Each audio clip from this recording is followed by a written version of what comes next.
Hi, welcome back to this channel. Should you not listen to the chapter 1, I would suggest you to listen to it first. You can find the video in my playlist. Without further ado, shall we start? Let's enjoy yourself with the book, The Last of the Mohicans by James Fenimore Cooper. Chapter 2.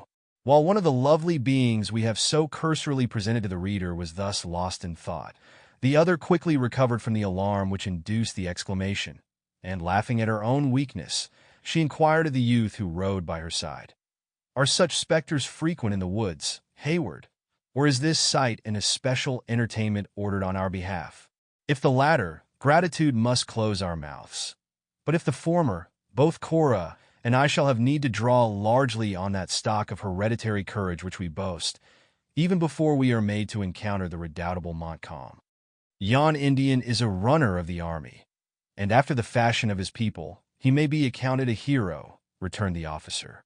"He has volunteered to guide us to the lake, by a path but little known, sooner than if we followed the tardy movements of the column, and by consequence, more agreeably." "I like him not," said the lady, shuddering, partly in assumed, yet more in real terror. "You know him, Duncan, or you would not trust yourself so freely to his keeping?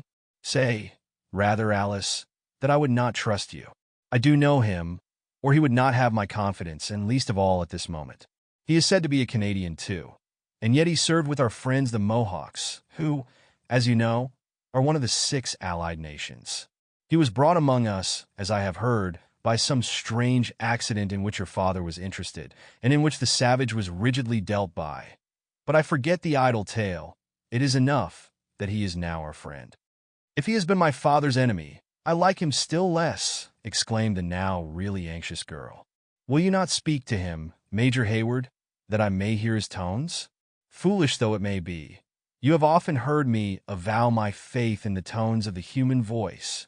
It would be in vain, and answered, most probably, by an ejaculation. Though he may understand it, he affects, like most of his people, to be ignorant of the English. And least of all will he condescend to speak it, now that the war demands the utmost exercise of his dignity. But he stops. The private path by which we are to journey is, doubtless, at hand." The conjecture of Major Hayward was true. When they reached the spot where the Indian stood, pointing into the thicket that fringed the military road, a narrow and blind path, which might, with some little inconvenience, receive one person at a time, became visible. "Here, then, lies our way," said the young man, in a low voice. "Manifest no distrust, or you may invite the danger you appear to apprehend." "Cora, what think you?" asked the reluctant fair one. "If we journey with the troops, though we may find their presence irksome, shall we not feel better assurance of our safety? Being little accustomed to the practices of the savages, Alice, you mistake the place of real danger," said Hayward. "If enemies have reached the portage at all, a thing by no means probable, as our scouts are abroad, they will surely be found skirting the column, where scalps abound the most. The route of the detachment is known, while ours, having been determined within the hour, must still be secret. Should we distrust the man because his manners are not our manners, and that his skin is dark?" coldly asked Cora.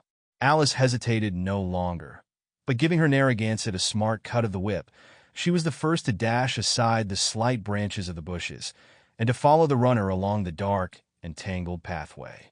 The young man regarded the last speaker in open admiration, and even permitted her fairer, though certainly not more beautiful companion, to proceed unattended, while he sedulously opened the way himself for the passage of her who has been called Cora. It would seem that the domestics had been previously instructed, for instead of penetrating the thicket, they followed the route of the column, a measure which Hayward stated had been dictated by the sagacity of their guide, in order to diminish the marks of their trail, if, haply, the Canadian savages should be lurking so far in advance of their army. For many minutes the intricacy of the route admitted of no further dialogue, after which they emerged from the broad border of underbrush which grew along the line of the highway, and entered under the high but dark arches of the forest. Here their progress was less interrupted, and the instant the guide perceived that the females could command their steeds, he moved on, at a pace between a trot and a walk, and at a rate which kept the sure-footed and peculiar animals they rode at a fast yet easy amble. The youth had turned to speak to the dark-eyed Cora, when the distant sound of horses' hoofs, clattering over the roots of the broken way in his rear, caused him to check his charger. And as his companions drew their reins at the same instant, the whole party came to a halt in order to obtain an explanation of the unlooked-for interruption. In a few moments a colt was seen gliding, like a fallow deer, among the straight trunks of the pines. And in another instant, the person of the ungainly man, described in the preceding chapter, came into view, with as much rapidity as he could excite his meager beast to endure without coming to an open rupture.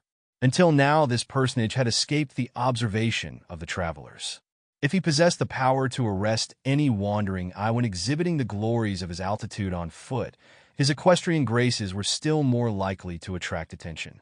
Notwithstanding a constant application of his one-armed heel to the flanks of the mare, the most confirmed gait that he could establish was a Canterbury gallop with the hind legs, in which those more forward assisted for doubtful moments, though generally content to maintain a loping trot.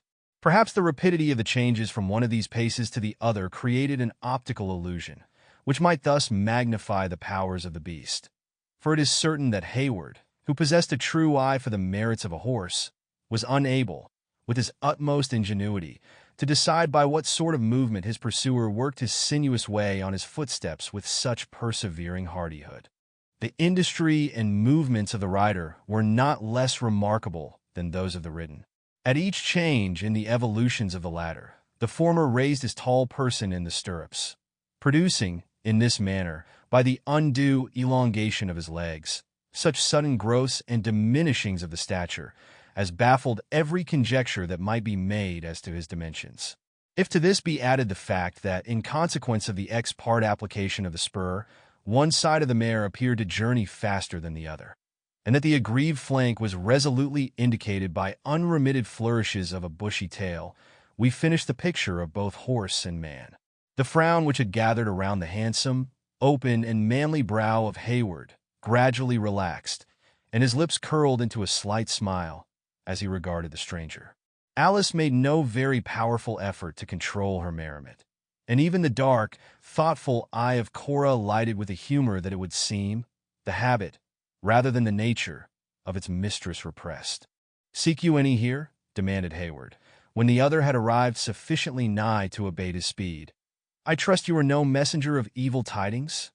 "Even so," replied the stranger, making diligent use of his triangular castor to produce a circulation in the close air of the woods, and leaving his hearers in doubt to which of the young man's questions he responded. When, however, he had cooled his face and recovered his breath, he continued, "I hear you are riding to William Henry. As I am journeying thitherward myself, I concluded good company would seem consistent to the wishes of both parties." "You appear to possess the privilege of a casting vote," returned Hayward. "We are three, while you have consulted no one but yourself." "Even so, the first point to be obtained is to know one's own mind. Once sure of that, and where women are concerned it is not easy, the next is to act up to the decision. I have endeavored to do both, and here I am." "If you journey to the lake, you have mistaken your route," said Hayward, haughtily. "The highway thither is at least half a mile behind you."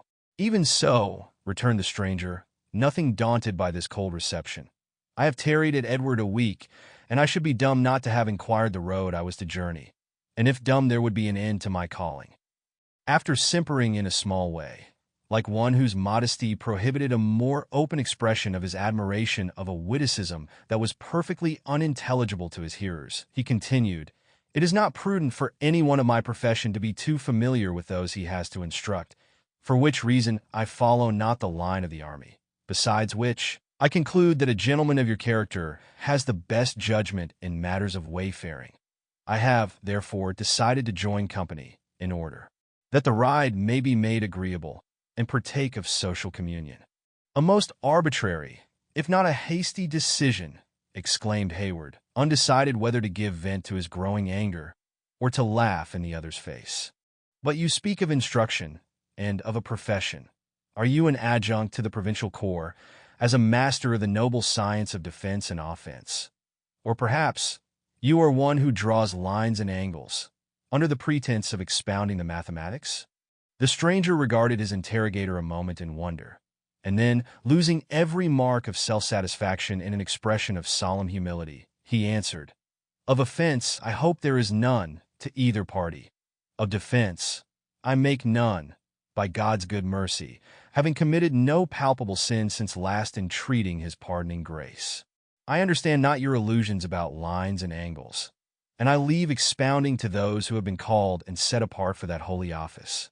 I lay claim to no higher gift than a small insight into the glorious art of petitioning and thanksgiving, as practiced in psalmody."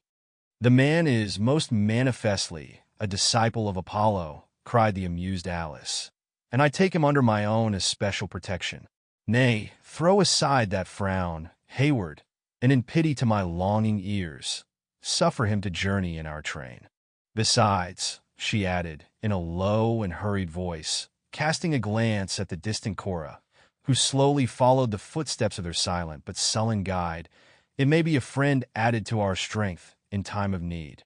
Think you, Alice, that I would trust those I love by this secret path, did I imagine such need could happen? Nay, nay, I think not of it now, but this strange man amuses me, and if he hath music in his soul, let us not churlishly reject his company." She pointed persuasively along the path with her riding whip, while their eyes met in a look which the young man lingered a moment to prolong. Then, yielding to her gentle influence, he clapped his spurs into his charger, and in a few bounds was again at the side of Cora. "I am glad to encounter thee, friend," continued the maiden, waving her hand to the stranger to proceed, as she urged her Narragansett to renew its amble. "Partial relatives have almost persuaded me that I am not entirely worthless in a duet myself, and we may enliven our wayfaring by indulging in our favorite pursuit. It might be of signal advantage to one, ignorant as I, to hear the opinions and experience of a master in the art. It is refreshing both to the spirits and to the body to indulge in psalmody. In befitting seasons," returned the master of song, unhesitatingly complying with her intimation to follow, "and nothing would relieve the mind more than such a consoling communion. But 4 parts are altogether necessary to the perfection of melody. You have all the manifestations of a soft and rich treble. I can, by a special aid, carry a full tenor to the highest letter, but we lack counter and bass. Yon officer of the king, who hesitated to admit me to his company, might fill the latter, if one may judge from the intonations of his voice in common dialogue." "Judge not too rashly from hasty and deceptive appearances," said the lady, smiling. "Though Major Hayward can assume such deep notes on occasion, believe me, his natural tones are better fitted for a mellow tenor than the bass you heard." "Is he, then, much practiced in the art of psalmody?" demanded her simple companion.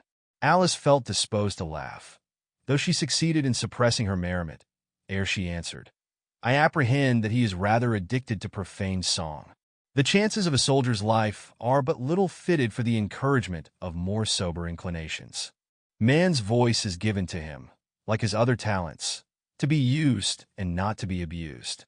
None can say they have ever known me to neglect my gifts. I am thankful that, though my boyhood may be said to have been set apart, like the youth of the royal David, for the purposes of music, no syllable of rude verse has ever profaned my lips. You have, then, limited your efforts to sacred song? Even so, as the Psalms of David exceed all other language, so does the psalmody that has been fitted to them by the divines and sages of the land surpass all vain poetry. Happily, I may say that I utter nothing but the thoughts and the wishes of the King of Israel himself. For though the times may call for some slight changes, yet does this version which we use in the colonies of New England so much exceed all other versions, that by its richness, its exactness, and its spiritual simplicity, it approached, as near as may be, to the great work of the inspired writer. I never abide in any place, sleeping or waking, without an example of this gifted work. 'Tis the 26th edition, promulgated at Boston, Anno Domini 1744, and is entitled The Psalms, Hymns, and Spiritual Songs of the Old and New Testaments, faithfully translated into English meter, for the use, edification, and comfort of the saints, in public and private, especially in New England. During this eulogium on the rare production of his native poets, the stranger had drawn the book from his pocket and, fitting a pair of iron-rimmed spectacles to his nose, opened the volume with a care and veneration suited to its sacred purposes. Then, without circumlocution or apology, first pronounced the word Standish, and placing the unknown engine, already described, to his mouth, from which he drew a high, shrill sound that was followed by an octave below, from his own voice, he commenced singing the following words in full, sweet, and melodious tones that set the music, the poetry, and even the uneasy motion of his ill-trained beast at defiance.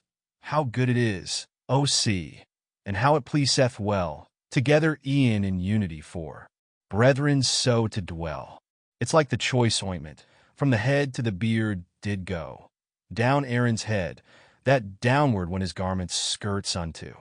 The delivery of these skillful rhymes was accompanied, on the part of the stranger, by a regular rise and fall of his right hand, which terminated at the descent, by suffering the fingers to dwell a moment on the leaves of the little volume, and on the ascent, by such a flourish of the member as none but the initiated may ever hope to imitate.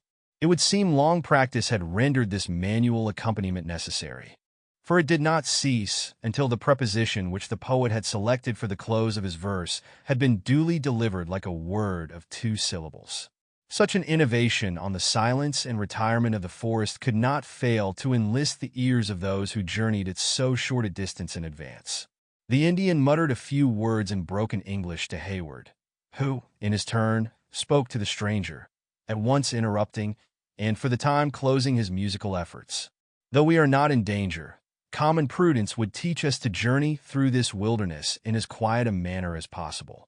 You will then, pardon me, Alice, should I diminish your enjoyments by requesting this gentleman to postpone his chant until a safer opportunity. You will diminish them, indeed, returned the arch-girl, for never did I hear a more unworthy conjunction of execution and language than that to which I have been listening. And I was far gone in a learned inquiry into the causes of such an unfitness between sound and sense, when you broke the charm of my musings by that bass of yours, Duncan. I know not what you call my bass, said Hayward, piqued at her remark, but I know that your safety, and that of Cora, is far dearer to me than could be any orchestra of Handel's music. He paused and turned his head quickly toward a thicket, and then bent his eyes suspiciously on their guide, who continued his steady pace, in undisturbed gravity. The young man smiled to himself, for he believed he had mistaken some shining berry of the woods for the glistening eyeballs of a prowling savage, and he rode forward, continuing the conversation which had been interrupted by the passing thought. Major Hayward was mistaken only in suffering his youthful and generous pride to suppress his active watchfulness. The cavalcade had not long passed before the branches of the bushes that formed the thicket were cautiously moved asunder, and a human visage, as fiercely wild as savage art and unbridled passions could make it, peered out on the retiring footsteps of the travelers. A gleam of exultation shot across the darkly painted lineaments of the inhabitant of the forest as he traced the route of his intended victims, who rode unconsciously onward, the light and graceful forms of the females waving among the trees in the curvatures of their path, followed at each bend by the manly figure of Hayward, until finally the shapeless person of the singing master was concealed behind the numberless trunks of trees that rose in dark lines in the intermediate space. In Chapter 2. Should you want to continue to Chapter 3, please proceed to the next video. Thank you for taking the time to listen to this book. I hope you enjoyed it. Don't forget to like and subscribe to our channel for more. Thank you.